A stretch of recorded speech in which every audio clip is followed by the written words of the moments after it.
जैसे को तैसा किसी गांव में एक निर्धन ब्राह्मण आया। उसके साथ उसकी पत्नी भी थी। लोगों को ब्राह्मण दंपत्ति का स्वभाव अच्छा लगा। उन्होंने गांव के मंदिर के पास ब्राह्मण को झोंपड़ी बनाकर रहने की अनुमति दे दी। गांव वालों की मदद से ब्राह्मण ने अपने लिए झोंपड़ी बनाई और पत्नी के साथ उसमें रहने लगा। वह सुबह शाम मंदिर में पूजा करता और बाकी समय लोगों के कामों में उनकी मदद करता था। वह लोगों के पशुओं के लिए चारा लेकर आता और खेतों के कामों में भी उनकी मदद किया करता था।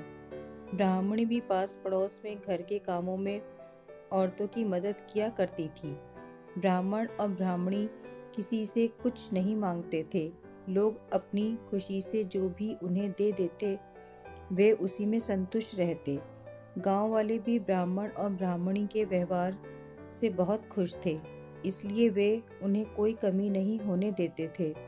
गांव में मंदिर के पास ही लाला दयाराम की दुकान थी। अपने नाम के विपरीत क्रूर स्वभाव का था। उसके मन में किसी के प्रति दया का कोई भाव नहीं था। सदैव अपना भला सोचता था। वह लोगों को महंगा और घटिया सामान देता था। कोई उसकी दुकान से सामान खरीदना पसंद नहीं करता था, परंतु गांव में एकमात्र दुकान होने के कारण लोगों को उसी से सामान खरीदना पड़ता था। एक रात लाला दयाराम की दुकान में आग लग गई। आसपास के लोगों को जब पता चला तो वे अपने घरों से बाहर निकल आए। लाला दयाराम का घर काफी दूर था। तभी लोगों ने देखा कि आग की लपटें ब्राह्मण की झोपड़ी तक पहुंच गई। ब्राह्मण और ब्राह्मणी झोपड़ी में सो रहे थे। लोगों को उनकी चिंता सताने लगी।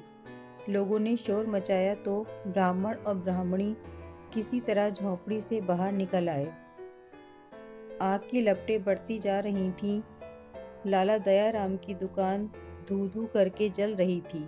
उधर ब्राह्मण की झोपड़ी भी आग की लपटों में घिर गई थी। सब लोगों ने मिलकर पानी और रेत से ब्राह्मण की झोपड़ी में लगी आग पर काबू पा लिया। ब्राह्मण की झोपड़ी बचाने की कोशिश में लोग दयाराम की दुकान को भूल गए। झोपड़ी में अधिक नुकसान नहीं हुआ था, परंतु लाला दयाराम की दुकान का सारा सामान राख हो चुका था। कुछ समय बाद लाला दयाराम अपनी पत्नी के साथ वहां पहुंचा।